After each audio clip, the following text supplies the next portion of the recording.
Dia 25 de março faz 200 anos que Dom Pedro I outorgou a primeira Constituição do Brasil. Foi a Carta Magna de maior duração até hoje. A Constituição que estrutura o Brasil sob a forma de monarquia expressa lutas, debates e tensões sociais e políticas da época. Confira na reportagem especial de Viviane Novaes.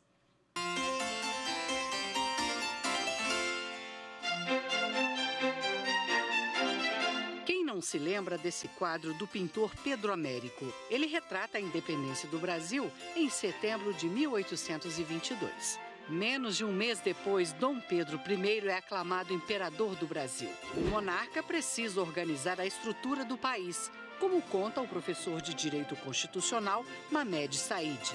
Em 1822, ocorre a independência e se constitui um novo Estado no concerto internacional.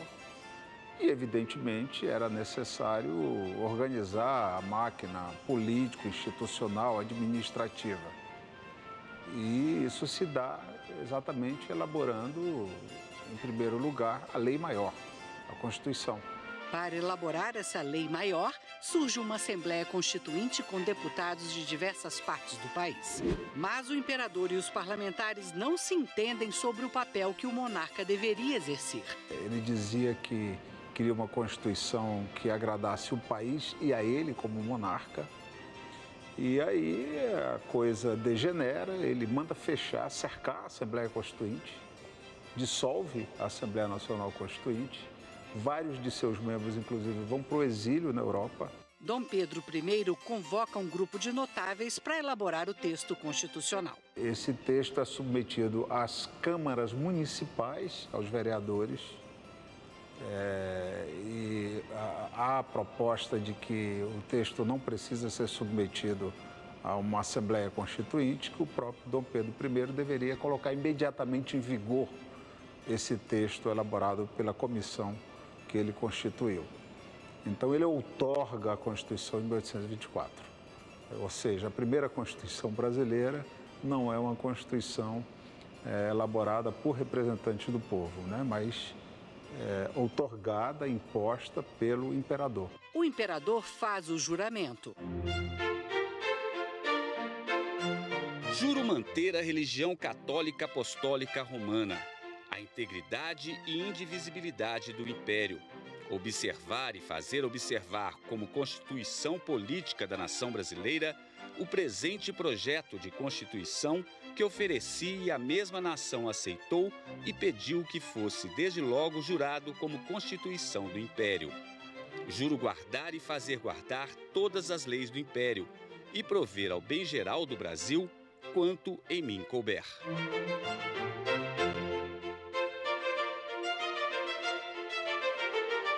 A Constituição daquela época já previa os poderes executivo, legislativo e judiciário. A mais alta corte do país viria a se chamar Supremo Tribunal de Justiça, com sede no Rio de Janeiro. O advogado constitucionalista Walter Moura relata que juízes eram nomeados pelo imperador e ficavam no cargo até o fim da vida. A inamovabilidade é uma garantia da toga da magistratura. E aí vem o primeiro embrião. O juiz vai ser juiz até a morte.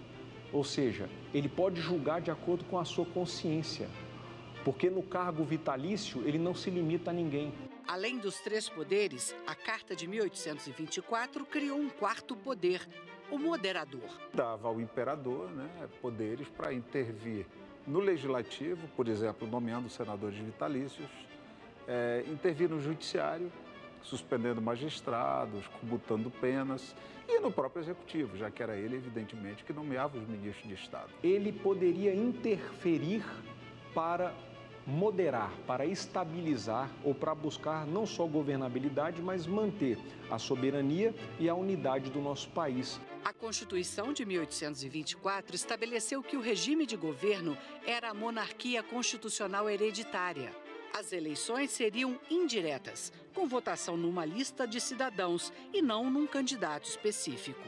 Esta é uma cópia fiel da Constituição de 1824, que está guardada na reserva técnica do Museu do Supremo Tribunal Federal. A primeira Carta Magna do país é também a mais longeva da história. Ela vigorou por 65 anos. De lá para cá, o Brasil teve mais 6 constituições. A atual foi promulgada em 1988. Se a gente lê a Constituição de 88, principalmente o catálogo dos direitos e deveres individuais e coletivos, né, o artigo 5º, a gente vê que estão ali vários dispositivos da Carta de 1824. As nossas bases de mudanças institucionais, as nossas pequenas revoluções, foram feitas dentro de textos constitucionais que foram ajustados entre os poderes sem ruptura drástica para o povo. Então, nós construímos um modelo que poucos países têm, de que, na mudança do povo, a Constituição mudou em conjunto.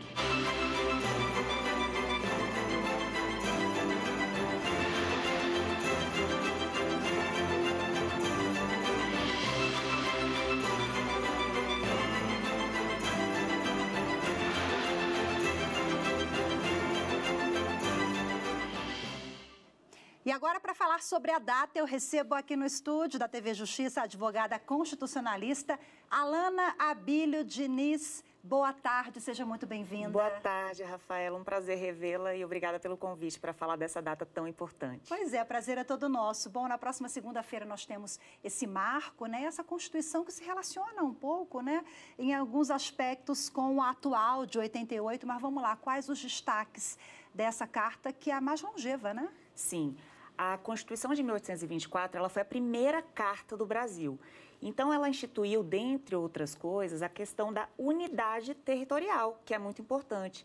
E, além disso, ela trouxe uma inovação que nós carregamos até hoje, praticamente, que foi a instituição de 4 poderes na época.